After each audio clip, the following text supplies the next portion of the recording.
Señoras, señores, muy pero muy buenas noches. Hoy es el viernes 21 de septiembre y es un gusto reencontrarnos con ustedes. Arranca una nueva entrega de 3356.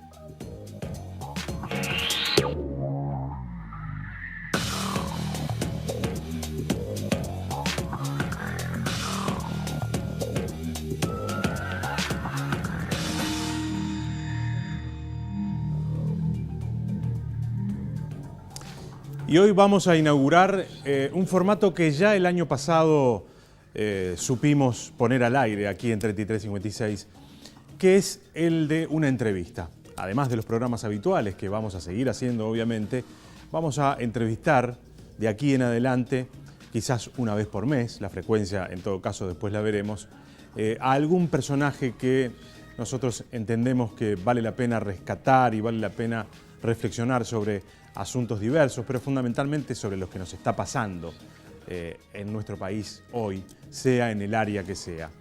Vamos a inaugurar este ciclo 2018 con el padre Mateo Méndez. Vamos a ver un tape que recorre algunos aspectos claves de la vida del padre Mateo y después ingresamos directamente con la entrevista con él.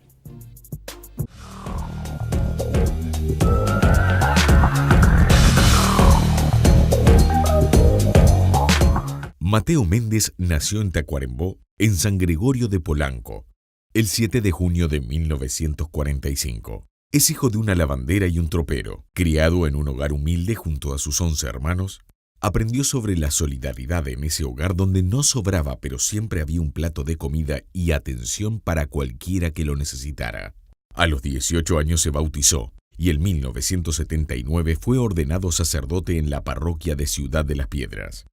Entre 1988 y 2000, estuvo al frente del movimiento Tacurú, en la zona de Aparicio Saravia. Allí trabajó con jóvenes a los que guiaba a encaminar sus estudios y a obtener herramientas laborales. En el año 2000 sintió que había cumplido un ciclo allí. Tomó sus cosas y se fue a Rivera, donde inició el proyecto Caqueiro. En el 2008, Mateo recibió la oferta de pasar al otro lado del mostrador y llevar una experiencia en el ámbito público. El presidente Tabaré Vázquez le propuso asumir la dirección del Instituto Técnico de Rehabilitación Juvenil, actualmente denominado INISA. Su paso por allí fue muy breve. Asumió el 8 de agosto de 2008 y dejó su cargo el 26 de febrero del siguiente año. La causa de su alejamiento fue el hecho de que mucha gente no compartió la propuesta de poner al adolescente infractor en el centro de la atención. El hombre que desde 1988 luchó a la par con sus compañeros salesianos para poner en pie el movimiento Tacurú, asumiendo el desafío de brindar opciones a jóvenes que no conocían de opciones, parecía sucumbir ante una estructura creada por el Estado con el mismo fin.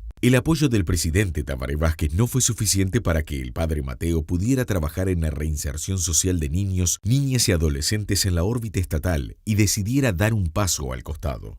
Sin embargo, eso no lo alejó de su principal vocación.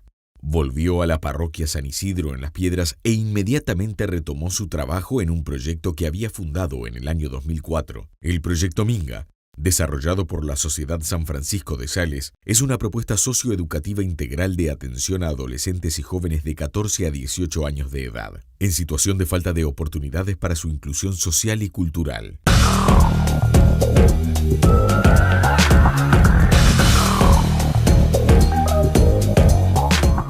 Hasta aquí, brevemente, un resumen de la vida de este hombre. Hacemos una pausa y ya conversamos con él.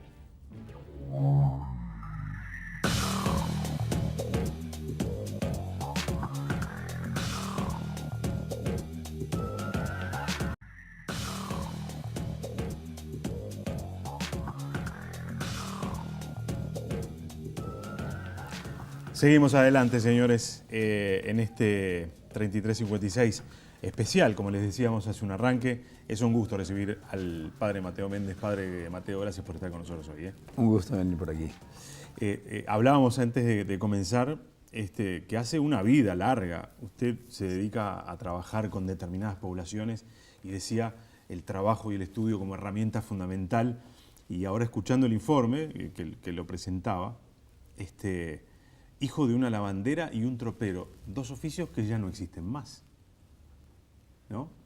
La máquina vino a suplir la lavandera, Uh-huh. ¿no? Definitivamente. Sí. Y el tropero los camiones. El tropero de los camiones. O ferrocarriles. Ujú.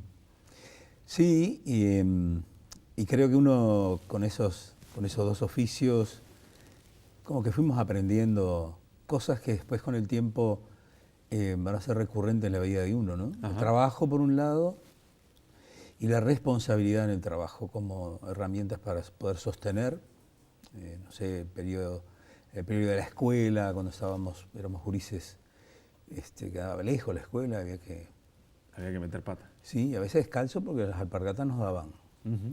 Entonces, Eran además, imagino, jornadas larguísimas, las de un tropero, imagino, sí, en aquella sí, época, ¿no? sí, O sea, la presencia del padre de por repente... supuesto, era ausente durante mucho tiempo, ¿no? Y ahí la madre era madre y padre, hermana, amiga, compañera, maestra. Maestra, en las Claro. noches era la que pasaba revista a ver cómo estaban las cosas, ¿no? Ujú. O sea, como que tenía tiempo como para casi todo, ¿no? Lo que Claro. de alguna manera le exigía 8, 10, 11, 12 éramos, ¿no? 12. Las paradojas, ¿no? Porque con una mujer que imagino trabajaba, Sí. uno capaz que ni siquiera logra imaginar el esfuerzo de aquella madre, con 12 hijos presentes, decía. Sí. Y hoy que la máquina sustituye a la persona lavando, Sí. y que hay un montón de herramientas que tenemos por allí que al parecer nos resuelven la vida, Al parecer. tenemos un problema importante Sí. en el estar presentes, ¿no? En la vida de nuestros hijos. Por lo que uno, así con el tiempo, va haciendo la memoria, lo prioritario en casa éramos nosotros, ¿no? Más allá de los trabajos que pudieran haber. Y también me parece que una cosa bien interesante es que los trabajos eran compartidos. Ujú. Lo que había que hacer en los chicos, lo grande de la casa, como que cada uno de nosotros tenía un rol en la casa, ¿no? Que desempeñaba. Y ese rol, a veces uno piensa en los armados de los coches Sí. por etapas. Claro. Bueno, y en casa era parecido, ¿no? De mañana temprano, bueno, el que se tenía que cargar, que tenía que ordeñar, tenía que atender el ganado, tenía que los bichos para darle de comer, y por otro lado preparaban el desayuno. Los más grandes las tareas más pesadas, sí, los más más chicos... chicos, pero siempre alguien tenía algo para hacer y se le encomendaba que fuera responsable de esa tarea, ¿no? Porque era así, tenía que ser así y era necesario que fuera así. Porque se nos decía, hoy María no viene, está enferma. Claro. María no viene. Y no había aquello de que, bueno, las hermanas mujeres eran las que tenían que trabajar y los varones no. Ah, no. No había. Tarea. No corría eso. No, a ver. Había mucho para hacer y no estaba que aquello era para uno. El varón tanto salía como que a atender el ganado como a quedarse en la cocina, pero le tocaba, había que cocinar o había que hacer cocina de la casa, había que barrer, no sé, tender las camas y bueno, ese tipo de cosas. Creo que fue muy común entre nosotros esa tarea, ¿no? De sentirnos que nos teníamos que ayudar porque era lo que de alguna manera fuimos aprendiendo, ¿no? Claro. Que todos éramos importantes en esto. Y que si alguno a veces no cumplía con la tarea, bueno, se resentía porque faltaba algo, que no estaba pronto, que bueno, porque a veces las tareas de la escuela había que prepararse, cargar la cartera, ¿no? Y salir un rato largo caminando para llegar a la escuela. Claro. Recordemos que nació en Tacuarembó, ahí en San Gregorio de Polanco, y allí fue a la escuela. No, yo me vine para Montevideo teniendo 5 años. Ah. Así que la escuela la hicimos en Montevideo, en las afueras de Montevideo, un barrio allá por Puntas del Manga, Instrucciones y lo que era en otra época Cuchilla Grande, hoy Belloni. Por esa zona ahí estuvimos muchos años viviendo en esa zona. Y también ahí, después de la escuela, como nos habíamos venido a Montevideo, había mucha cosa nueva y algunos hermanos se quedaron, vivían en San Gregorio, otros, hubo una especie de reparto de hermanos para distintas casas de familiares, pues nos teníamos que venir para Montevideo. Y bueno, era adaptarse a otra vida diferente, ¿no? Claro. Bueno, ya no era el campo grande, era grande porque no era nuestro, simplemente no éramos ocupantes, claro. Éramos trabajadores del lugar. Y ahí uno fue descubriendo otras cosas, ¿no? Y otras exigencias, y los vecinos mucho más cercanos. Claro. Allí para encontrar un vecino había que caminar mucho. Y acá el vecino estaba al lado. Estaba al lado.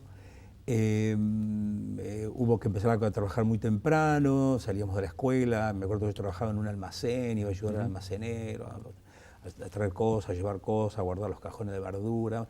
Y a la ida me daba un litro de leche y una flauta para llevar para casa, ¿no? Era lo que, Ese era el salario. ese era el salario. Y reforzábamos un poco Claro. la parte de Casi alimentación. todos colaboraban. Claro, y si no, mis hermanas por otro lado, haciendo algún trabajito, alguna limpieza, ayudando a alguna doña en sus cosas, y bueno, y cada uno venía aportando. Por eso yo digo que el trabajo y en los proyectos nuestros después se va a sentir muy, muy marcado por esto, ¿no? Porque yo pienso que el trabajo dignifica y hace al hombre o a la mujer mucho más entusiasmado por la vida cuando hay un trabajo digno que los ayuda a sentirse que, bueno, que están, sí, con ese trabajito de todos los días, van construyendo su familia, sus hogares, ¿no? ¿Y cuándo es el primer acercamiento a Dios? Yo tenía acá el dato de que fue tarde, a los 18 años, ¿no? Sí, a los 18 años. Y uno leyendo desde ahora dice, bueno, cada cosa tiene su tiempo, a veces los tiempos de él no son los tiempos nuestros, es que nos parecería que no tenía apuro, o estaría preparando alguna cosa que podía ser un poco más sazonada, más madura, de una opción que después, a lo largo del tiempo, uno va a ir entendiendo algunas cosas. Con esa mirada que uno desde ahora dice, bueno, la razón del por qué la tardanza en hacer una opción más clara por una religiosidad de tantos jóvenes y adolescentes y niños que andaban en la vuelta, uno dice, bueno, algo había preparado, algo venía preparándose ya desde cuestiones muy remotas, ¿no? De la vida de uno. Digo porque también uno, después mirando cosas, uno dice, yo por un momento me sentía como cuidado, como que había algo que sin tener yo demasiado conciencia de algunas cosas que iban sucediendo, me sentía como que iba siendo llevado para acá algo que no iba entendiendo demasiado. Pero ese algo a uno lo hacía sentirse bastante bien. Como una cosa lenta, pero natural. Sí, exacto. No había un forcejeo ni que uno se sentía como urgido a tomar determinaciones que como que si uno estuviera uno maduro y seguro de la opción que en algún momento le iba a tocar. Claro. Que yo ni me imaginaba que podía ser este tipo de situaciones que iba a estar marcada por una religiosidad y por una cuestión religiosa. Porque además, no sé, ahora con toda la experiencia que usted tiene, podrá discernir sobre esas cosas, pero eso de que sea el niño, de repente a los 6, 7, 8, 9, 10 años, en su caso ya un adolescente de 18, que decida, que tome la decisión, tiene como un condimento particular, ¿no? Enfrentarse a todo este proceso ya con un nivel de conciencia y que sea fruto de una elección. Lo otro es, bueno, está bien, pero no sabemos qué va a pasar después con ese niño cuando tenga 10 años, cuando se lo bautizó a los 8 meses. ¿No? Hay como, me da la sensación, un proceso de elaboración que es mucho más rico. Sí, que yo no digo que tienen que ser todos así. No. Yo estoy hablando de mi experiencia y algunos otros me dirán, wow, semejante viejo, o gente como viene muy mayor y dice, no, yo ya estoy pasado de edad, ya no estoy para esto, ¿no? Como si esto tuviera una edad. Claro. Entonces, yo digo que cada uno tiene el tiempo, tiene el momento de hacer la opción, si la quiere hacer o no, y esta sensación de un ejercicio de la libertad de uno mismo, en el cual yo tenía la posibilidad de decir, no, Claro. no, esto no. De seguir teniendo las actividades que se tenían. Muy con el bien, yo me siento muy bien acá, pero no. Que quizás en algún momento pasó algo de eso, ¿no? Por eso yo digo que cuando esto tenía su tiempo de maduración. Yo creo que esto se vino madurando desde mucho atrás. Después hablando con mis hermanas, mis hermanos, alguna cuestión ellos decían, no, nosotros nos entrábamos en una cosa así, que veías una imagencita, la cual te quedabas un rato ahí, como mirando, como cosas, y te la llevabas y la guardabas. Tendría 6 años, 7 años. Entonces, ahora estas miradas que a uno le llegan, le van dando elementos como para poder entender más por qué a los 18 y no antes. Hasta ahí es un estadio de la religiosidad y el acercamiento a Dios. Después usted dio un paso que es mucho más trascendente, que es, en definitiva, dedicar la vida. Sí. Sí. ¿Y allí cuándo fue? ¿Cómo fue? Bueno, ahí yo me fui a bautizar a San Gregorio de Polanco. San Gregorio de Polanco, 2 de enero del 63. Un calor. Tremendo, pero el acontecimiento ameritaba eso y mucho más. Y ahí, a partir de esa experiencia, a veces la gente piensa que hay cosas que a uno lo tienen como que sacudir fuertemente para que uno entienda que ahí comienza un proceso, una cosa nueva, una cosa que te impactó y que te... yo creo, ¿No fue revelador? No. Yo creo que me viene en la misma línea de los inicios. Claro. Viene presentándose situaciones y personas en la vida de uno como que van, sí, mirá que puede ser por acá. ¿No? Y a partir de esa experiencia, pues vino la primera comunión y la primera confirmación y cosas en las cuales uno iba como entrando. Yo en ningún momento me sentí como que el coordinador del proyecto nuestro, de los oratorios, en alguna manera, me sentía como que estaba presionado yo a hacer... nunca sentí esa sensación de presión en mi vida, tampoco en casa, ¿no? O sea que uno venía con la misma propuesta de eso, de decir, bueno, está esto, si querés, bueno, a ver, ya tenés edad. Vos andá eligiendo el camino. Eso. Y bueno, a partir de ahí me seguí integrado en la comunidad, fui tomando algunas responsabilidades más después, porque era uno de los más grandecitos de la cuestión, ya el salesiano me iba confiando en alguna cosa, animar alguna cuestión con los gurises, hacer de partido de fútbol, preparar algo para los campamentos, hacer teatro, que sigo haciendo teatro, ya el problema en la vida, hacer teatro, acompañar, y uno iba como diciendo, está bueno esto, está bueno. Uno se iba como sintiéndose bien en esa cosa, ¿no? No es que hubiera plata, no es que hubiera un pasar, no, había momentos muy exigentes y de mucha disciplina y de mucho compromiso asumido y había que levantarse muy temprano para cumplir con aquello que uno se había puesto a disposición. Por ahí empecé a trabajar también y a estudiar de noche y empecé a trabajar, y después me integré más a la comunidad allí, me novié con una maestra que andaba en la vuelta. Y así fueron como quedándose las cosas y yo por ahora estaba en esto de no sé si era una época fermental que se iba dando en uno. Y bueno, llegó un momento en que alguien me dijo, ¿y qué vas a hacer con tu vida? ¿Y por qué la pregunta? Es lo que yo me preguntaba, ya que viene esta pregunta, ¿o acaso yo no estoy haciendo mi vida lo más...? Entonces, te ayudan a afinar algunas cosas, ¿no? Te ayudan a decir, bueno, no, pero vos en este trabajo estás bien, estás muy bien. Claro. Y con la gurizada hay un liderazgo, los gurises bien, se sienten bien contigo.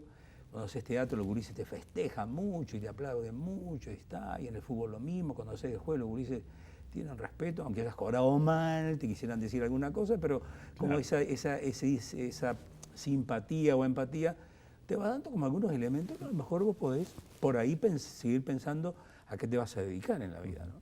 ¿Fue un sacerdote que hizo la pregunta? Sí. Pero en ningún momento yo lo intuí como que había detrás de esto algo con una doble intención. Simplemente me estaban ayudando a que yo me esclareciera en lo que iba a hacer con mi vida, ¿no? ¿Y cuánto pasó, qué tiempo pasó desde esa pregunta al momento de tomar? 5 años. Ah, también se tomó el tiempo.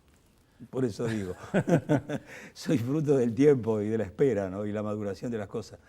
A los 23, entonces alguien me dijo, bueno, a ver, ¿qué tal si hacemos un planteo vocacional? Me acuerdo que yo estaba transmitiendo un partido de fútbol en San Jacinto, ahí en Canelones, y cuando estaba transmitiendo el partido de fútbol, arriba de una escalera, pasa el obispo de la diócesis y me dice, che, bueno, ¿querés ser cura? ¿Y esto de dónde salió? ¿Estabas relatando el partido? Sí. Digo, ¿y esto? Es como si me hubiesen terminado todos los escalones, ¿no? Sí. Son de esas cosas que no estaban en el horizonte de uno, ¿no? Porque además tampoco era el ámbito. No. Cancha de fútbol, transmitiendo, pasaba él porque se había una fiesta en el pueblo, donde andaba el obispo dando vuelta. Y ahí yo puedo tomar conciencia de que hubo un impacto cuando se me hizo la propuesta, ¿no? Un sacudón. Claro. Un sacudón que no que yo salí después siendo el tipo 10 y el más bueno. No, eso me impactó y yo dije, a ver, ¿dónde va esto? ¿Es o no es? Hecha la pregunta, a mí me tocaba responderme, para después responderle. Y bueno, me llevó tiempo. ¿Conflictos? Sí, en casa con mis hermanos y mis hermanas, y no, estás loco. No es para vos eso. ¿Por qué no? Ya me puse de otro lado. Claro. No hay nada peor a un adolescente que decirle que esto no es para vos. Sí, es cierto. Bueno, y a partir de ahí, uno como comenzás a mirar las cosas ya parándote como que de otro lado, ¿no? Como diciendo, mirándolo allí, el cura que estaba celebrando, diciendo, a ver, yo allí, ¿qué tal? A ver, son esas preguntas muy aniñadas, por decir, ¿no? Porque sabés que detrás de todo eso, detrás de ese que está allí, hay un mundo que ni te los imaginabas. Vamos a hacer una pequeña pausa. Sí. Y obviamente me interesaba mucho esta primera parte para después ingresar ya, no vamos a hacer un recorrido por lo que fue Mejor. ingresar a todo el trabajo que significa después ordenarse sacerdote. Pero después vinieron proyectos de responsabilidad donde hubo que trabajar y donde hubo que hacer un montón de cosas. Tacurú, Caqueiro, el Inter.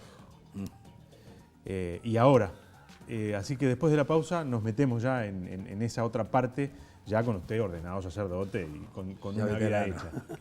Hacemos una pausa y ya seguimos. Mucho gusto.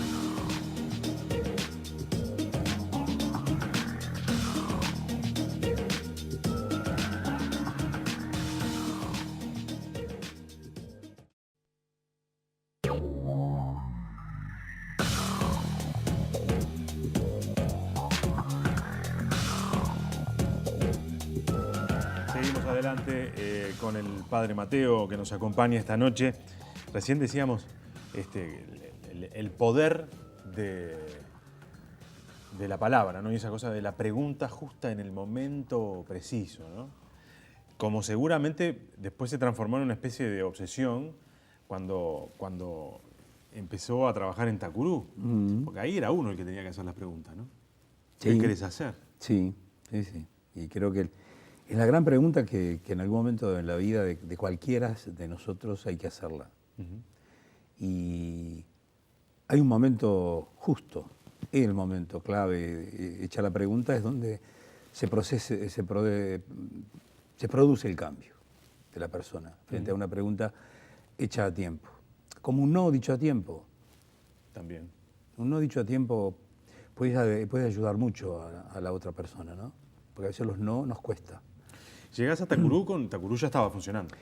Bueno, Tacurú venía de una experiencia de fin de semana, ¿no? Concursada de muchos lugares, 25 de agosto, Las Piedras, Sayago, todo lo que tiene que ver con la ramal de ferrocarriles, que es ahí donde ellos se juntaban, porque el ferrocarril era fácil poderse trasladar, porque se colaba, se bajaba, se subía, se bajaba, hasta llegar al lugar donde querían estar. Podía hacer la estación de ferrocarril desde 25 de agosto hacia adelante hasta llegar a la estación central. Y ahí era el gran lugar donde ellos se encontraban, ¿no? Y bueno, por ahí la gente que comenzó con la primera experiencia con ellos, los iban a buscar, venían los fines de semana, un sábado se juntaban en el seminario de la calle Millán, después se fueron allá para Buceo, para la parroquia, después se vinieron para Sayago, anduvieron como itinerantes por varios lados, primero porque es una población complicada. Claro. No, una estructura común, normal, tradicional nuestra no estaba pensada para ellos. Más bien estaba pensada para chiquilines, niños de barrio, cercanos, de los oratorios, pero para adolescentes grandes ya y con experiencia de calle y alguna otra cosita, se hacía muy difícil que una estructura escolar, por ejemplo, un liceo, una escuela, pudiera tener espacio para ellos, ¿no? Entonces anduvieron itinerantes durante un tiempo, hasta que asentaron en el centro juvenil de ahí de Sayago y propios, que ahí fue cuando yo llegué en el 88, que la congregación designó a 3 para darle más forma a esta propuesta llamada ya Tacurú desde el comienzo. Cuando nosotros llegamos había una población interesante de adolescentes que iban, venían, iban a sus casas, se tomaban el ómnibus, los que vivían ahí por la zona de Horro, Casaballe, Marconi, toda esa gente que por ahí, por esa zona, y otros se tomaban el ferrocarril para volver a sus lugares, algunos venían a Las Piedras, Progreso, porque era fácil trasladarse por el tema del ferrocarril. Y bueno, y ahí nos fuimos encontrando con una población con diferentes situaciones, económicas, sociales, familiares, culturales, escuela terminada, escuela no terminada, escuela de primero, escuela en quinto, nada, o pesando algo de UTU. Pero era muy diversa y la población con una necesidad de encontrar un espacio donde pudieran como que echar más raíces, que no se lograba el fin de semana solamente. Más allá de que la gente nuestra visitaba las escuelas, los acompañaban, iban a buscarlo a los barrios, se iba generando ese vínculo, donde ellos se sentían bien, por eso seguían viniendo. Los contenías el fin de semana, pero de lunes a viernes. A veces ellos andaban en la vuelta, pasaban, visitaban el seminario o alguna comunidad nuestra, iban de paso porque estaban vendiendo caramelos, o andaban con la cajita de lustrabotas, o andaban con periódicos, revistas, vendiendo, ofreciendo. Bueno, la manera como de alguna manera se ganaban la vida, ¿no? Caramelos, aquellas tablas llenas de caramelos, vendiendo caramelos, a otros llevando estampitas o cuestiones para hacer el intercambio, te doy esto, dame algo. Bueno, esa era un poco la vida de ellos. Cuando nosotros llegamos a Sayago, la pregunta era, la edad que tenía, ya estaba en una edad donde había que pensar algo que los entusiasmara más, que los retuviera más tiempo, porque a su vez tuviera un retorno. Claro. Y el retorno era económico. Claro. Entonces por ahí nos que había que trabajar. Y la pregunta era, ¿cuántas horas tienen que trabajar? ¿Qué hábito de trabajo había? Bueno, dijimos, empecemos. Y sobre la marcha nos hemos ido dando cuenta. Claro. Encontramos una fábrica de plástico por ahí por la zona de San Martín, estos adornos para Navidad, armado de lapicera, de palillos de ropa, todo lo que pudiera ser trabajo a fazón, y la carga de hora, cada uno iba a trabajar la carga de hora que entendía que podía hacer. Claro. Es decir, había algunos que eran media hora y cada media hora descansaban 45, o trabajaban 45, descansaban una hora, porque había una pelota, un patio, una cancha de básquet, un poco de pan, una cocoa, lo que fuera, un mediodía, si había algo de comer, se comía. Y esto a ellos sin duda que les iba gustando la idea, claro. Porque la cosa era, cuanto más se trabaja, más retorno. Exacto. ¿Y eso duró cuántos años al frente? En el 88 nosotros, a finales de diciembre del 88, 8 de diciembre nos estábamos trasladando para el edificio actual ahora, Aparicio Sarabí Poncini. Ahí se estaba pensando ya en un edificio. Claro, nosotros entramos al edificio y no había nada. No había nada. Nada de nada. ¿Y qué hacemos? Bueno, a ver, frente a las dificultades uno se agudiza. Claro. Agudiza el ingenio, la creatividad y todas esas cosas. Bueno, con ellos mismos dijimos, bueno, a ver, acá hay que armar una mesa, tenemos que ver si hay alguna olla que podamos pedir prestado a algún vecino, que nos arrime algo. Y así empezamos. Con ayuda de los vecinos, algunas familias que los conocían a ellos desde Sayago. Había una familia que durante todo el tiempo que estuvimos allí, todos los sábados traía el pan para la merienda, por ejemplo, para ellos, ¿no? Porque además de los que ya habitualmente estaban en la semana, se sumaba un grupo nuevo que venía para el fin de semana a participar de las actividades que había ahí en la casa. Pero en la casa había muy poca cosa porque estábamos en los inicios, así que había que preparar la cancha, había que carpir, una asada, un pico, bueno, había que hacer los pozos, armar los arcos, marcar la cancha. Todo esto era trabajo de ellos. Claro. Y lográs entusiasmar a los gurises de Tacurú. Hoy Tacurú es un movimiento fantástico, sin lugar a dudas. Que además obviamente con el tiempo fue asumiendo cosas y se fueron generando redes. Sí. Después estuviste en el proyecto Caqueiro, que hay unas cosas muy interesantes. Vos me lo contabas hace un rato, cómo hoy hay trabajadores en la industria forestal que salen del proyecto Caqueiro. Sí. Y me pasaba a la gente de la producción una idea, no sé si fue una idea tuya o de quién fue, de que quienes iban a trabajar, trabajaban medio como a productividad. Cobraban una parte y después, dependiendo de la productividad, cobraban otra. Imagino que eso generaba también hábitos y ganas. Sí, y me parece que lo importante también de esto era que quien iba a ingresar al área de las forestales ya sabía lo que era una herramienta para manejar una motosierra, qué era la poda, qué era el raleo, qué era el pelado de árboles, cómo se hacía. Porque en este curso que habíamos tenido, yo me acuerdo, creo que fueron 6 meses o un año, ellos recibían de un jornal, por decirlo, que se le daba. Un 50% se llevaba y un 50% quedaba en depósito. Claro. ¿Cuándo se iba a llevar este depósito? Si llegaba al final del curso. Claro. Si no llegaba al final del curso, este fondo pasaba a ser distribuido después para los que llegaron al final. Ahí esa es la doble cuestión del trabajo y aprender el oficio, ¿no? Que es lo que la ventaja para ellos después. Tal es así que en algunos casos, algún capataz que estaba en las cuadrillas, su formación era una formación muy sobre el aprendizaje, claro, de todos los días, porque fue conociendo, le fueron enseñando. Claro, estos ya fueron con alguna cosa más que el capataz. Entonces, claro, ahí venían las conversaciones después, claro, ¿no? Y decirle al capataz, no, pero mire que esto capaz que se hace así, se hace de otra manera y va a salir mejor. Entonces, que un joven le venga a decir a un adulto que tiene años en esto, a veces se tornaba un poco difícil. Pero ellos también con cintura, ¿no? Con decir, bueno, no es cuestión de llevarme, sino yo también ir ayudando a que esto funcione. Quiere decir que el ambiente también del equipo de trabajo se transformó en un ambiente muy llevadero, porque eran conocidos, se conocían del taller, que habían estado juntos, claro, haciendo... Y porque hubo un seguimiento de las empresas también durante el curso, ¿no? Las empresas estaban involucradas, claro, ahí. Aportaban herramientas, aportaban uniforme, aportaban la locomoción, aportaban para la parte de alimentación y aportaban para la mensualidad que se les daba cuando, claro, llegaba el momento. Sí, sí. Porque entonces, las empresas sabían, porque además el sector era un sector que estaba empezando a tener cierto nivel de dinamismo, que iba a requerir de esos trabajadores. Sí, sí, sí. Y bueno, y hoy día hay gente que está desde hace muchos años trabajando allí, y sí, con un oficio, con una profesión que la tiene y que es de lo que están viviendo. Claro. Mateo, ¿cómo fue la experiencia en el INTERG? ¿Cómo fue llegar? ¿Cómo fue el primer acercamiento? ¿Fue el presidente Vázquez? Esta tendría que ser la última pregunta. No es. Fue el presidente Vázquez. Sí, fue el presidente. Y el intendente Vázquez fue el que nos dio la oportunidad de ser trabajadores por convenio en la Intendencia. En la Intendencia, claro. Es más, el primer convenio que firmó Tacurú, creo que lo firmó con el hermano de quien es hoy el director de este canal, Bernardo Kramer. Ah, sí.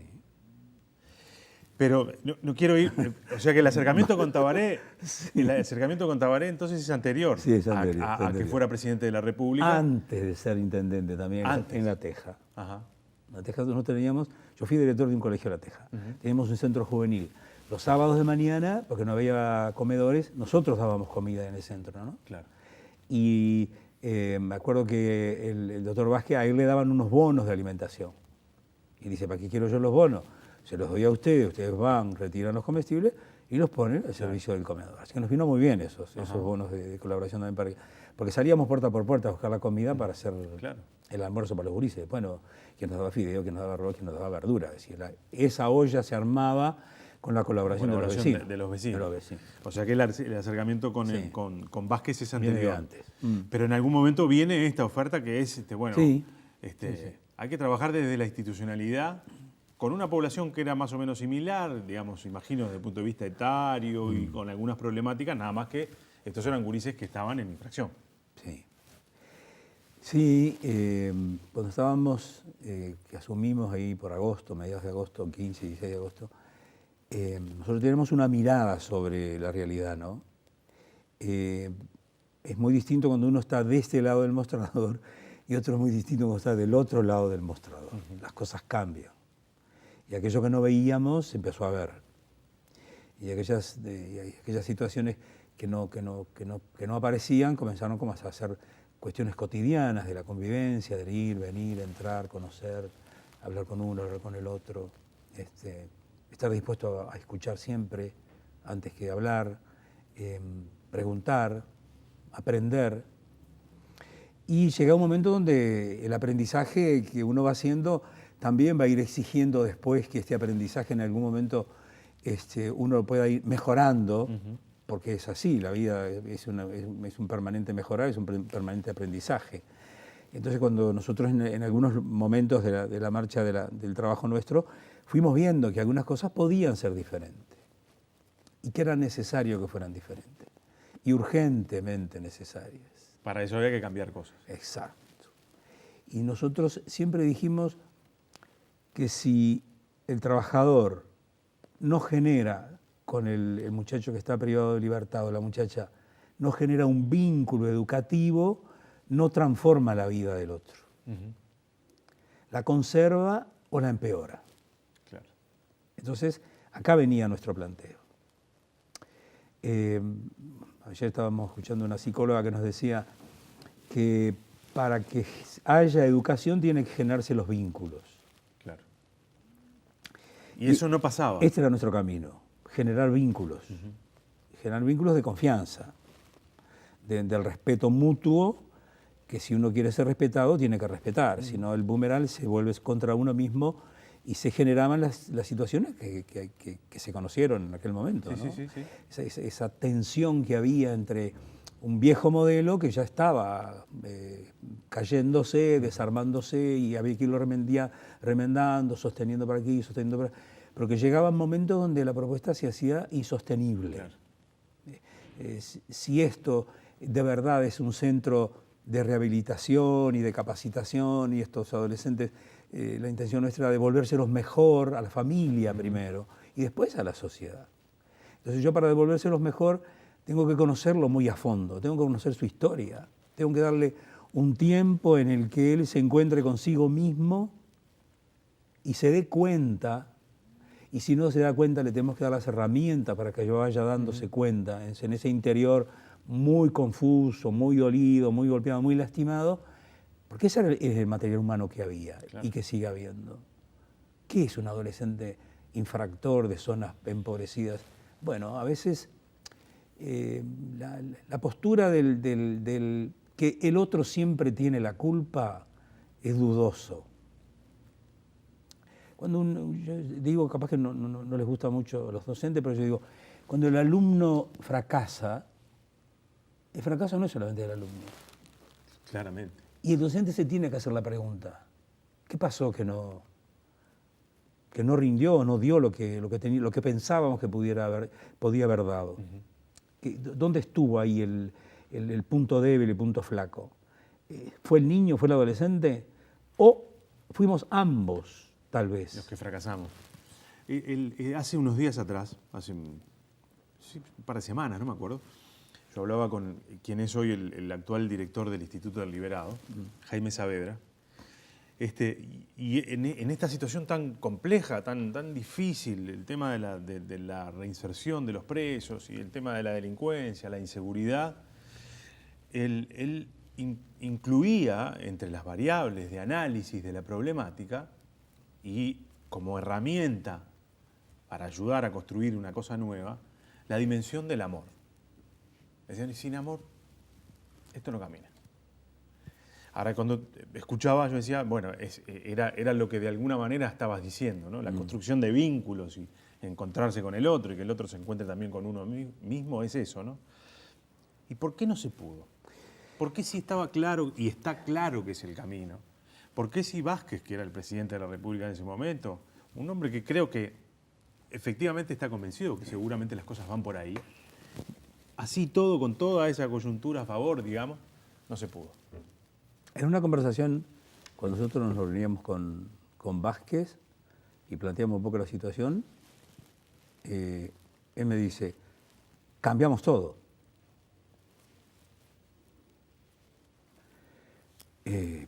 Yo creo en los procesos, ¿no? En el proceso que habíamos iniciado, porque habíamos iniciado un proceso que era separar una cosa de otra. Claro. Los menores privados de libertad, independientemente de la institución.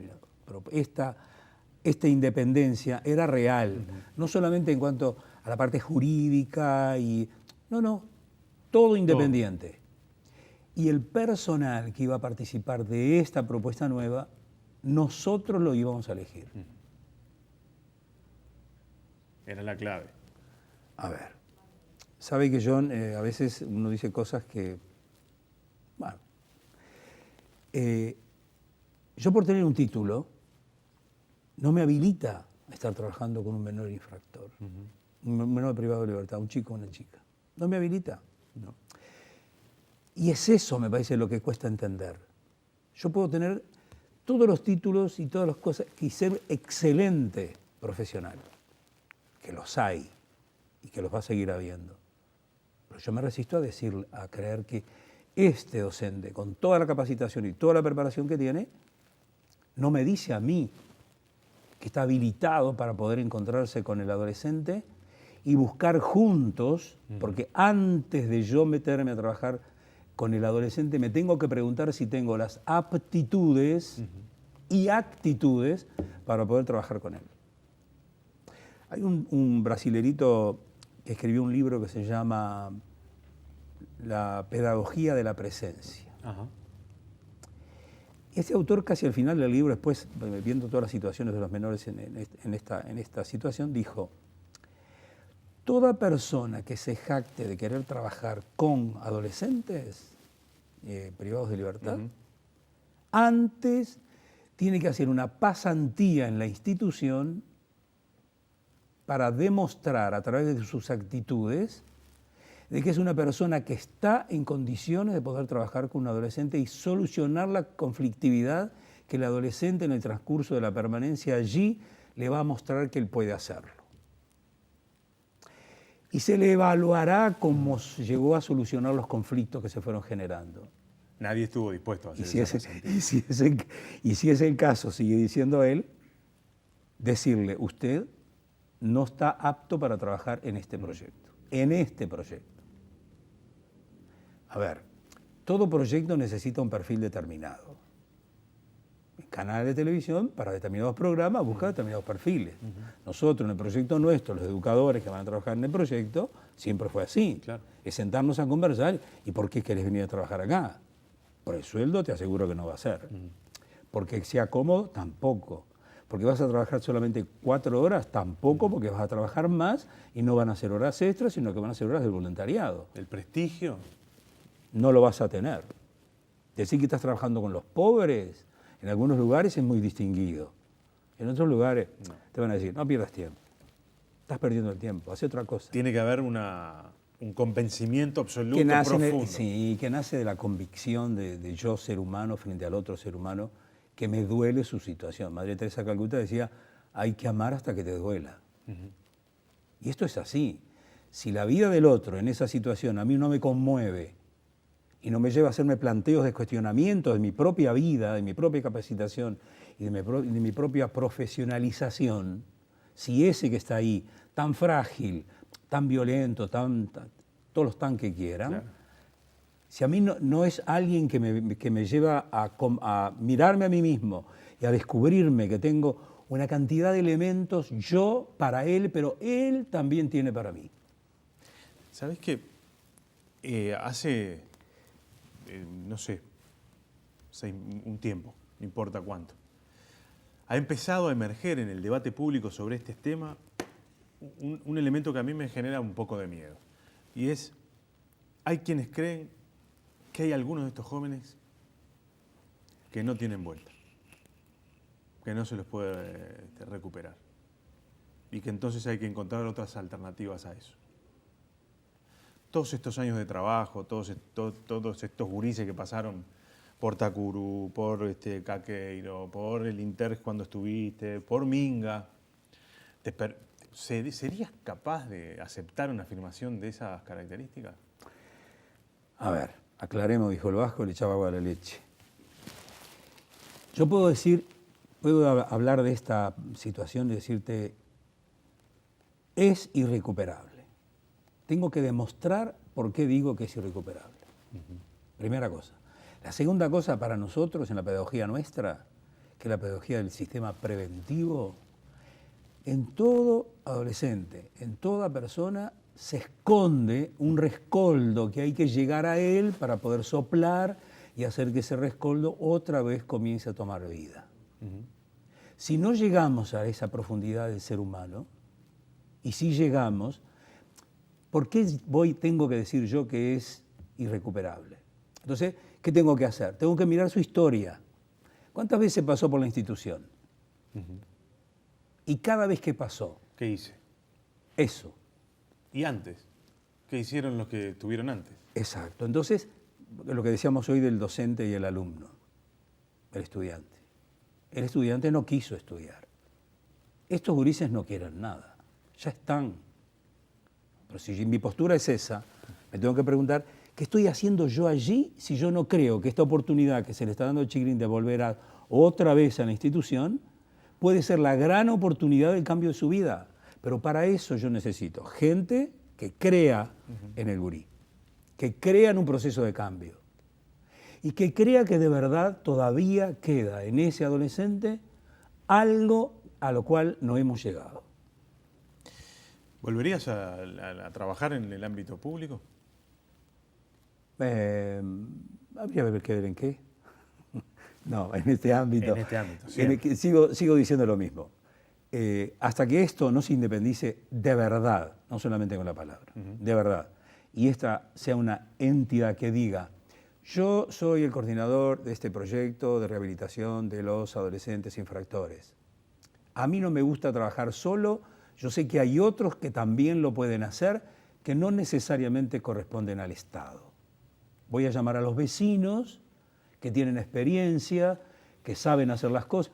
Por ejemplo, nosotros hablando cuando íbamos buscando en la cabeza nuestra el posible personal para esta propuesta nueva que queríamos hacer, para nosotros es muy importante el hombre de barrio que hace años que está trabajando con los gurises en el cuadrito de fútbol, claro, o en la canchita, y se está encontrando con los gurises y los va acompañando, les va diciendo, no, gurises, así no. Ese me sirve para el proyecto. Pero no tiene los títulos. Claro. Tengo acá uno que viene de sí, tiene un doctorado. Se olvidan que la Universidad de la República, la Universidad de la Vida, educa y forma, fuertemente forma, y con convicción, porque si yo no estoy convencido de que los gurises del barrio, a quien estoy acompañando en el cuadrito de fútbol, o en una institución, o en lo que fuere, si no estoy convencido que de verdad lo que les estoy ofreciendo les va a cambiar la vida y los va a hacer de verdad gente bien, abandono el cuadrito y me quedo en mi casa tomando mate y mirando televisión. Mateo, gracias por haber venido. Un gusto, a las órdenes. Un gusto. Dale.